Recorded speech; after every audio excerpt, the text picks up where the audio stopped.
មាន data center កម្លាំងមិនគ្រប់គ្រាន់ដើមស្លេកស្លាំងអីគឺយើងដាក់ទៅធ្វើឲ្យចន្ទីរបស់យើងឡើងស្លឹកខ្មៅបាទស្លឹកភ្លឺឡូបាទចំពោះបញ្ហាដែលមួយវគ្គទៀតវិញខ្ញុំត្រូវបាញ់ពេលដែលមានក្តាប់តិចតួចមកពេលយើងបាញ់ទៅធ្វើឲ្យគ្រាប់ស្អល្អរលោងហើយវាមានធម្មពលក្នុងការផលិតវាមិនធ្វើឲ្យរលកឬមួយវាជ្រុះដែលក្តាប់ដែលមកថ្មី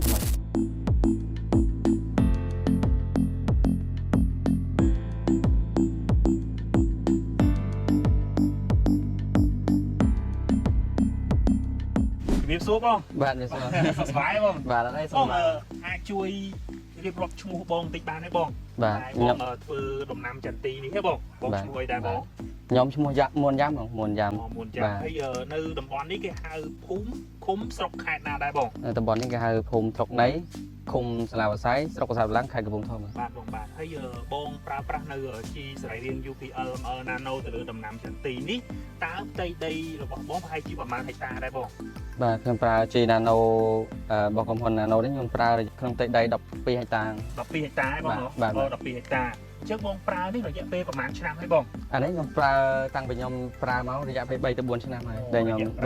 បាទប្រើនៅផលិតផលជីសរីរាង្គ UPL Nano រយៈពេល3ទៅ4ឆ្នាំហើយបងបាទបងសម្រាប់ការប្រើគឺបងប្រើតាំងពីវគ្គថែមកឬក៏បងប្រើពេលដែលផ្កាឬក៏ពេលលក់ក្តាប់ហើយបងសម្រាប់ការប្រើប្រាស់បាទសម្រាប់ការបងប្អូនបាទសម្រាប់ការប្រើប្រាស់ដោយជាក់ស្ដែងគឺខ្ញុំប្រើ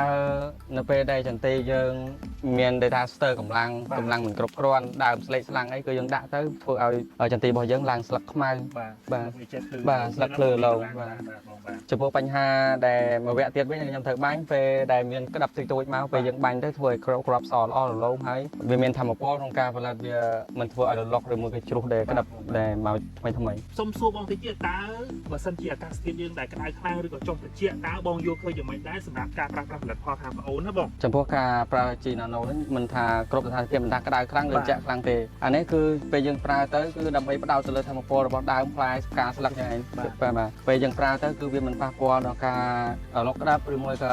បញ្ហាប្រឈមផ្សេងទេចុះបងចុងក្រោយតើបងមានពាក្យពេចន៍ផ្ដាំអីទៅដល់កសិករដែលគាត់ចង់ប្រើប្រាស់នៅផលិតផលជីសរីរាង្គ UPL Nano បងបាទចំពោះប្រជាកសិករដែលចង់បានផលិតផលដែលខ្ញុំបានធ្វើនេះគឺខ្ញុំទុកចិត្តទៅលើផលិតផល Nano ពេលយើងបាញ់ទៅយើងថាវាល្អបាញ់ជាក់ស្ដែងនេះខ្ញុំបាញ់3ទៅ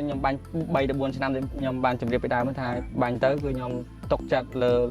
ផលិតផលមួយហ្នឹងគឺមានបាទធ្វើមានលក្ខណៈបែបនេះបាទបងបាទអូខេអរគុណបងនេះគឺជាសម្ដីរបស់បងដែលគាត់បានប្រើប្រាស់នៅជីសរីរាង្គ UPL Nano រយៈពេល4ឆ្នាំហើយសម្រាប់ពុកម៉ែបងប្អូនដែលមានចម្ងល់ចង់សួរបច្ចេកទេសនៃការប្រើប្រាស់ពុកម៉ែបងប្អូនអាចទាក់ទងលេខទូរស័ព្ទក្រុមហ៊ុនបានដែលមានលេខទូរស័ព្ទ076 6 3ដង 9